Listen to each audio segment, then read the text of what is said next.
Well, welcome back to Over the Hill Model T restoration.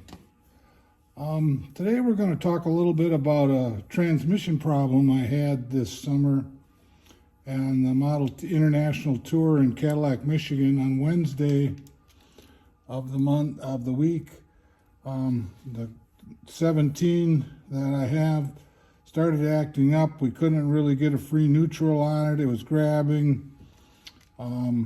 I was able to limp it home that night, and I thought maybe there was a band issue, but once I got into the transmission, I realized that there was some movement in the drums and everything, so that ended the tour for the 17. So this winter we've taken the engine out and diagnosed what the problem is, and I'm just going to go over that briefly, and then if this video works out, we'll put together one as we put it back together and so forth. But what happened is on this particular part of the shaft, this is the original brake drum. These rivets had basically come loose, and it caused a lot of movement in there.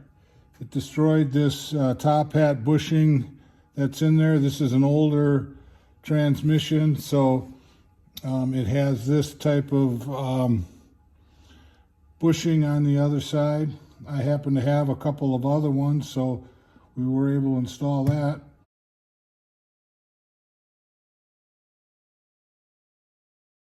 But it basically messed up the transmission pretty good. In further investigating it, I realized that these inside ears that are on there, there was quite a bit of damage to them. I don't know if we can really see them, but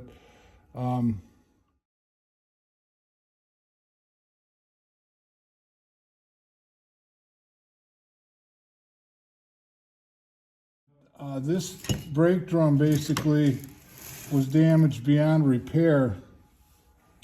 So in addition to that, the clutch disc area, this was even damaged because of so much movement in there, and you really don't see that kind of damage to the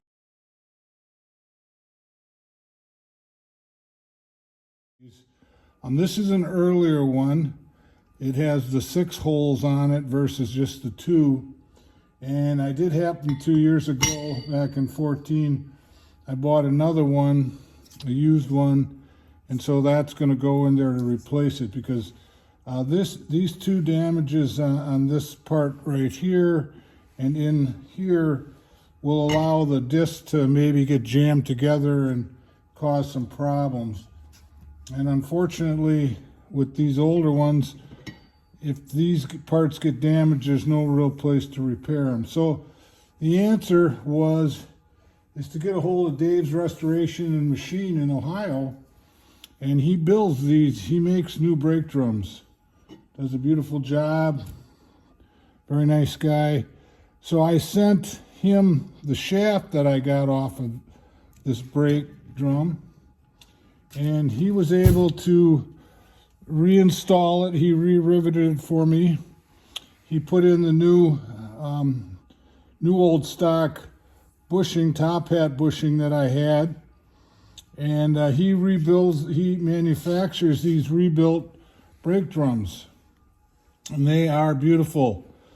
So that's what's going to go back in the car.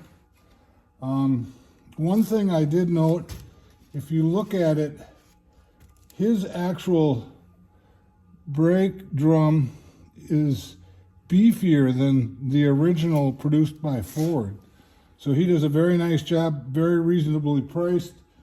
And I will include a picture of his ad that's in all the T-Time books. The one difference is from this stage here is that this is built like a 2627 brake drum, and it needs these little clips. So these clips will be fitted on there.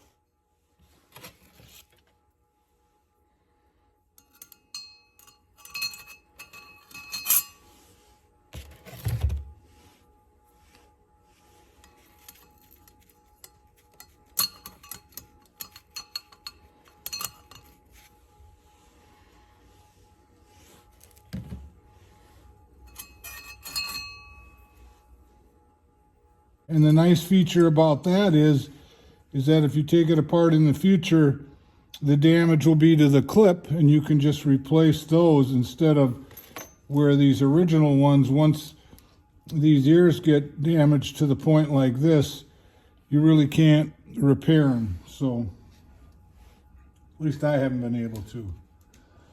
So that's kind of what we're doing here. This will be the new brake drum. We did take the other two drums to a machine shop, and they checked them for cracks. Everything seems good. So we'll be putting it together like this